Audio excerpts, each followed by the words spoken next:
Bueno, se cerraron las campañas ya. Se cerraron las campañas de Bolsonaro, de Lula. Va a votar una cantidad de gente, una cantidad de gente.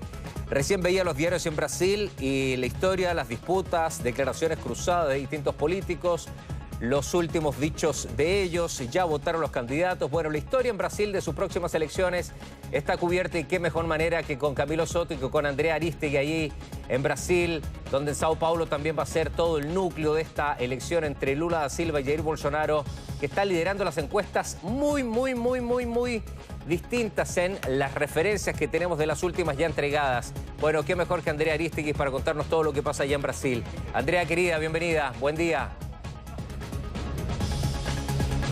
¿Cómo estás, Sepu? Muy buenos días. Gusto saludarte desde el municipio de São Bernardo do Campo, que queda a unos 30 kilómetros de São Paulo, del centro de la ciudad de São Paulo, y que ha sido el lugar donde hace solo minutos votó el expresidente y candidato del Partido de los Trabajadores, Luiz Inácio Lula da Silva, en una votación que generó tanto interés como caos aquí a la hora de poder conseguir, obviamente, las imágenes y las declaraciones del expresidente. Ya se fue Lula hace solo minutos. Les voy a mostrar dónde fue el punto de prensa que realizó, porque el lugar donde él votó era una sala muy pequeñita, por lo tanto solo permitieron el ingreso de algunas cadenas brasileñas y agencias internacionales, y posteriormente hizo un punto de prensa en este lugar que hasta hace 10 minutos, te diría, estaba abarrotado de medios de comunicación. No exagero si digo que había más de 100, más de un centenar de medios de comunicación de todas partes del mundo, con muchísimo interés de lo que se va a desarrollar durante esta jornada y, por supuesto, de cuál va a ser el resultado. Todavía ahí, ustedes pueden ver, hay muchísimos equipos de prensa que han estado siguiendo estas últimas horas de las elecciones en Brasil, que son consideradas trascendentales. Fíjate que ya acá estamos con la misma hora que en Chile, son las 9 de la mañana con 17 minutos. Se abrieron los locales de votación a las 8 de la mañana y ya votó el candidato del Partido de los Trabajadores, Lula, y votó también el presidente y candidato del Partido Liberal, Jair Bolsonaro, pero él lo hizo en Río de Janeiro. Ahí está su local de votación y posteriormente él se va a Brasilia, al Palacio de la Alborada, a esperar los resultados. Ha sido una carrera presidencial bien especial por varios aspectos. Obviamente que la característica de los dos principales protagonistas, esta es una elección donde hay 11 candidatos, pero la disputa claramente está entre Lula y el presidente Jair Bolsonaro, que aspira a la reelección por 4 años más. Siempre el presidente que va a la reelección gana la carrera presidencial, y esta podría ser la excepción. Por lo tanto, ahí ya hay un elemento que genera mucho interés. Primera vez que un presidente que va a la reelección llega segundo en las encuestas, o no llega liderando las encuestas, y eso, por supuesto, abre un escenario que es bien interesante para el análisis político de lo que ha estado ocurriendo en estos casi 4 años del gobierno de Jair Bolsonaro. Pero son 156 millones de brasileños y brasileñas las que están habilitados para votar. Aquí, Rodrigo, el voto es obligatorio para mayores de 18 años hasta 69 años, pero también pueden votar de manera voluntaria jóvenes de 16 y 17 años y personas mayores de 70. Lo hacen de manera voluntaria. Una de las características importantes y que ha estado también en el centro del debate en este último tiempo aquí en Brasil tiene que ver con la votación electrónica, la urna electrónica. ¿Por qué? Porque Brasil desde el año 1996 tiene este tipo de votación, que es que uno llega a una urna, tiene que digitar el número, porque cada candidato tiene un número. En esta oportunidad son 5 elecciones en una. Se está votando por presidente, por senadores, se renueva un tercio del Senado, por diputados federales, también por diputados estatales y por gobernadores. Cada uno de ellos tiene un número que uno tiene que digitar. En la pantalla aparece el nombre y uno confirma, y de esa manera entonces se vota.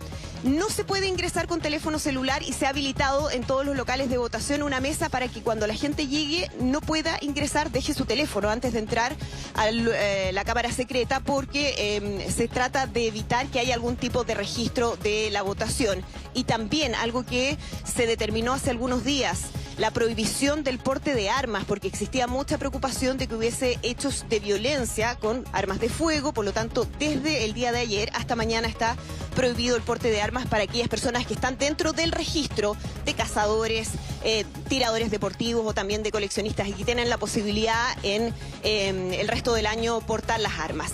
Ahora, llegamos a este punto de la elección con resultados de encuestas que son bien interesantes de mirar, a ver si podemos ver las últimas encuestas que se dieron a conocer el día de ayer, porque también, a diferencia de lo que pasa en Chile, acá no hay veda electoral.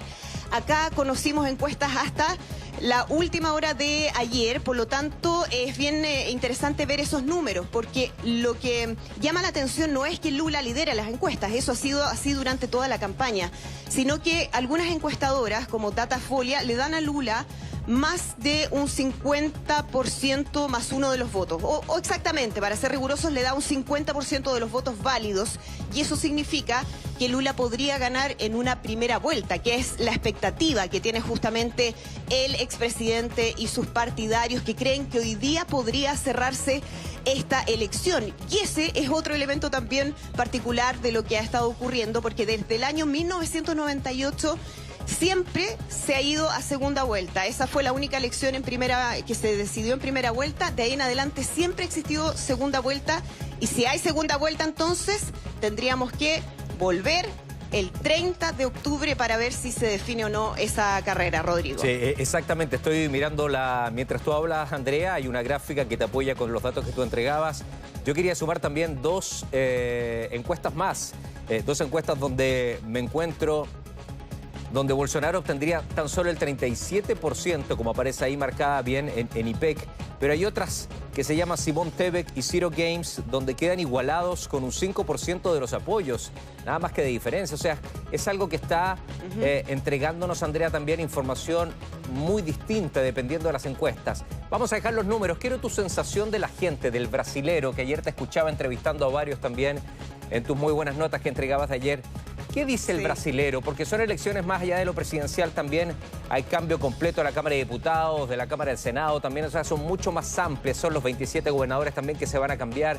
Es decir, no solamente es el presidente, sino que también hacia abajo hay un paño político que se va a modificar.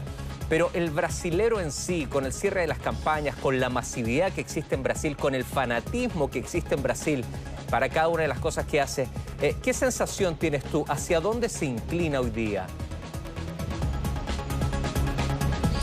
Interesante, Rodrigo, porque estuvimos conversando con harta gente, tanto en Río de Janeiro, donde estuvimos jueves y viernes, porque también hubo actividades. Estuvimos ahí en el último debate que tuvieron los candidatos de la Red Globo, y posteriormente ya en São Paulo, donde participamos de las actividades de cierre de campaña. Ayer en la mañana de ambos candidatos estuvo acá el presidente Bolsonaro y también Lula. Aquí hay distintas miradas muy distintas que tiene que ver con el nivel de polarización también que hay en este país. Si hablamos de la figura de Lula, podríamos decir que para algunos es una figura casi heroica que representa, según lo que nos dicen ellos, por supuesto, los mejores años de Brasil que, recordemos, Lula gobernó entre el 2003 y el 2010, donde hubo avances significativos desde el punto de vista de la lucha contra el hambre, beneficios y ayudas sociales. Recordemos que Lula salió de la presidencia con más de un 80% de aprobación, que dice mucho de lo que ocurrió durante esos años. Entonces, para algunos, quienes son los partidarios más incondicionales de Luis Ignacio Lula da Silva, él representa eso. Pero hay otro sector importante de brasileños que lo ven como un símbolo de todos los casos de corrupción que ha tenido este país y que ha involucrado a muchísimas figuras, no solamente del gobierno, sino que también del Congreso. Y justamente Lula estuvo 580 días preso involucrado en el caso Lava Jato. Posteriormente el Tribunal Supremo anuló esas condenas por razones más bien de procedimiento. Por lo tanto, hay quienes dicen jamás votarían por Lula justamente por su participación en esos casos, pues lo que ellos consideran es una muestra de su responsabilidad en los casos de corrupción reciente. Aquí hay muchas opiniones, Rodrigo. Lo interesante va a ser ver cómo se reflejan en las urnas, qué es lo que va a pasar durante estas horas. A las 8 de la mañana se abrieron los locales de votación, se cierran a las 5 de la tarde por primera vez en Brasil, todos con el mismo horario. Todos se alinearon con la hora de Brasilia, así que a las 5 de la tarde vamos a tener ya cierre de los locales de votación, y muy pronto por el voto electrónico podríamos empezar a tener los primeros resultados para ver hacia dónde se dirige Brasil en esta oportunidad. Solo lo último, marcar los resultados acá que estamos tan acostumbrados en Chile, el gran trabajo que hace el CERVEL de entregarte resultados apenas 7 de la tarde o luego a las 9 de la noche, dependiendo de cuándo se cierren las mesas. También la cantidad de votos y papeletas que existan en las urnas. Allá en Brasil, con el voto electrónico, con el cierre de las mesas a las 5 de la tarde, ¿se podría ya tener hoy día una definición? Sí, de hecho es lo que ayer enfatizaba el presidente del Tribunal Superior Electoral, que tuvo que hacer una cadena nacional para nuevamente salir a dar garantías después de la serie de cuestionamientos que ha hecho el presidente Jair Bolsonaro sin fundamentos respecto a problemas que podría tener el sistema de votación electrónica. Lo decía ayer Alexander de Moraes, que es el presidente de este organismo. Brasil es de las mayores democracias del mundo en términos de la cantidad de población y es de las únicas que logra tener resultados el mismo día de la votación. Por lo tanto, se espera que este mismo día, domingo, tengamos resultados. Ahora, vamos a tener que ver si es que es muy estrecha, por ejemplo, si efectivamente Lula llega al 50% de los votos, probablemente van a ser más cautelosos para poder salir a dar una declaración respecto a un posible triunfo, porque es bastante lo que está en juego. Pero sí o sí, hoy debiéramos tener resultados y eso, por supuesto, lo vamos a estar siguiendo durante esta jornada. Bueno, me parece muy bien, Andrea. Gracias por todo el trabajo allá, desplazándote tanto en Río de Janeiro como en Sao Paulo, en las zonas más importantes donde está el núcleo noticioso de estas elecciones. Un abrazo grande para ti y también para Camilo Soto y la Cámara, que también es un talento en el trabajo que hace. Un abrazo gigante. Cuídense, que esté muy bien. Chao, gracias. Un abrazo. Chao, chao. Chao, buenos días.